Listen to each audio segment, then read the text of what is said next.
let's start to work on our head rig. Again, our control rig is coming along very well. We have the head to work on and then the arms, and then from there, once we double check everything, we can get right into enveloping. To get started here, let's go ahead and bring back our character. Head over to our left side view. Kind of adjust the camera here. Bring back our bone tools and create our chain. So starting at the base of the neck, we'll draw out our first pivot.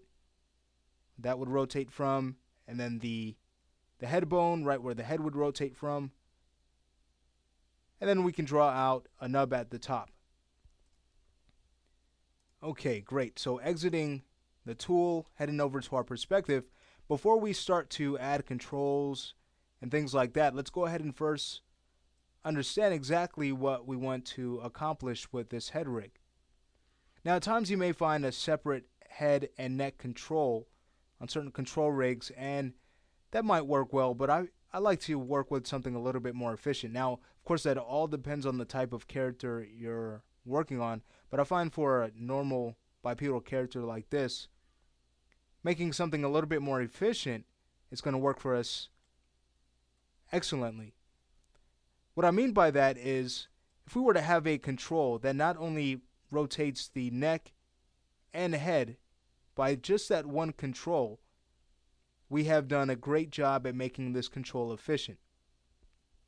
So what we're going to do is basically connect the high IK solver to our neck, and then connect that to our head control so that as we move that head control around, that's going to control the orientation of the neck.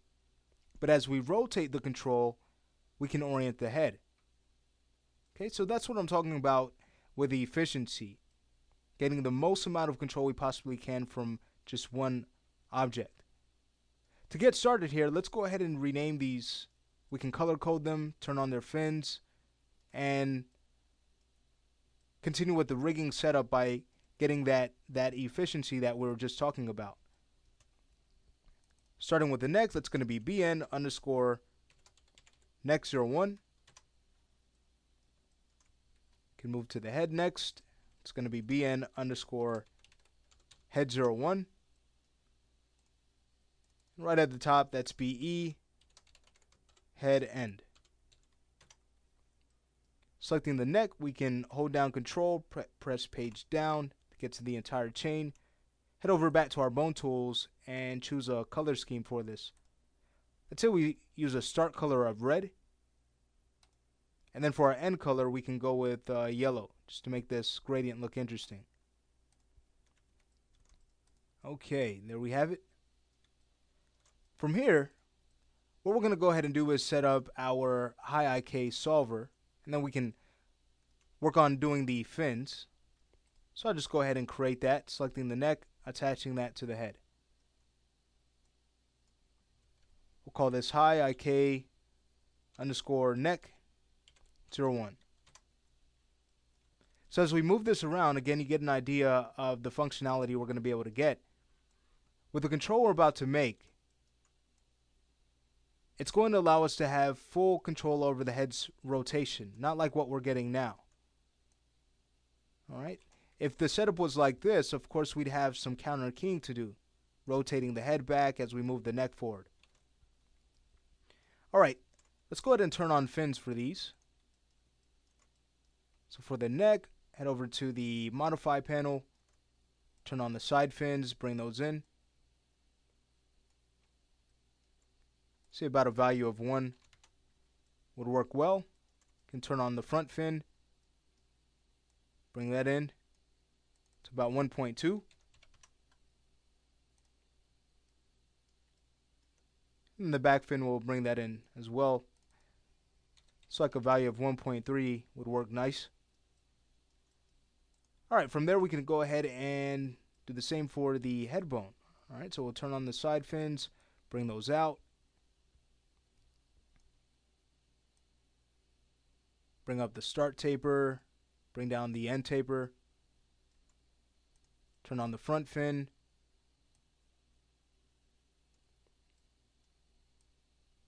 Have the the shape of this match the character's head a little bit better. Okay, I think that's fine. And we'll do the same for the back fin. Bring up the start taper and the end taper. We can bring that up as well, so it matches the odd shape of the character's head. Alright, great, so that's fine.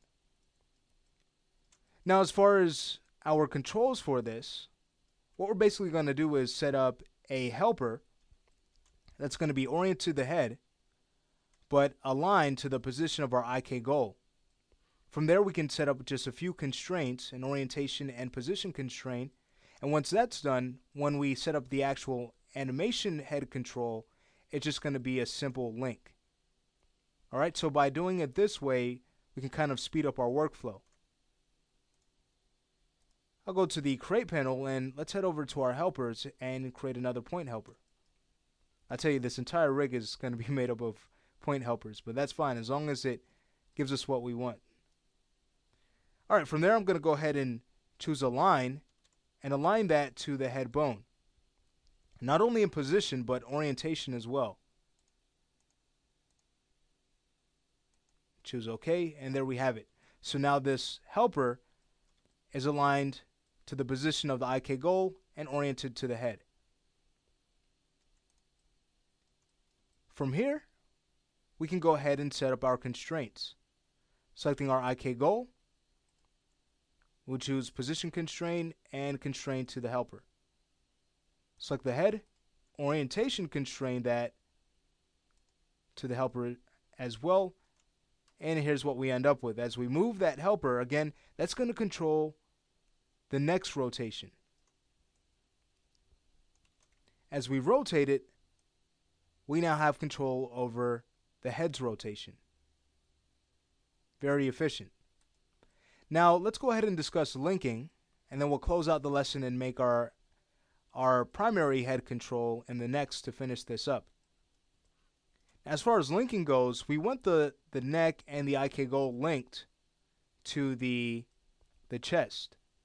Now, we don't want to link directly to the chest. We don't want to link our bone that is directly to the chest.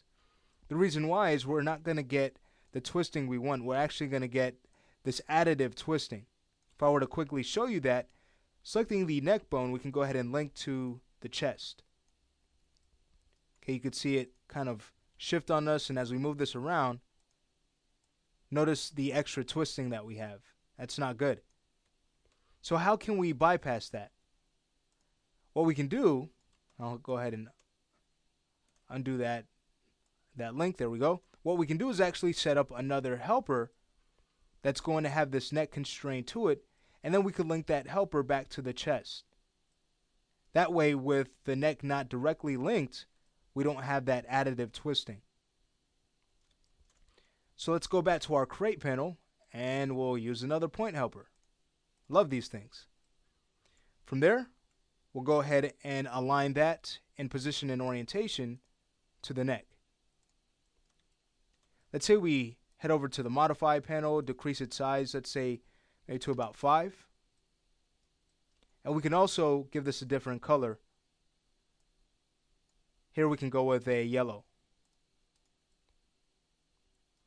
Alright, from here, we can go ahead and take this and now link that to our chest bone.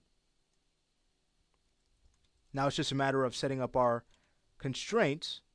So selecting the neck bone, we'll position constrain that to that helper and orient constrain it to the same. So now as we select this helper control that we've created, notice we don't get that additive twisting any longer. Alright, great. We need to go ahead and rename these, and then we can move on to the next lesson to finish our head rig. So this is going to be PT control underscore head 01. The next one here, since it's not necessarily a control, we can simply call this PT match underscore neck 01, since we matched it to the neck. Alright, so that finishes up this lesson. In the next lesson, we will finish our head rig.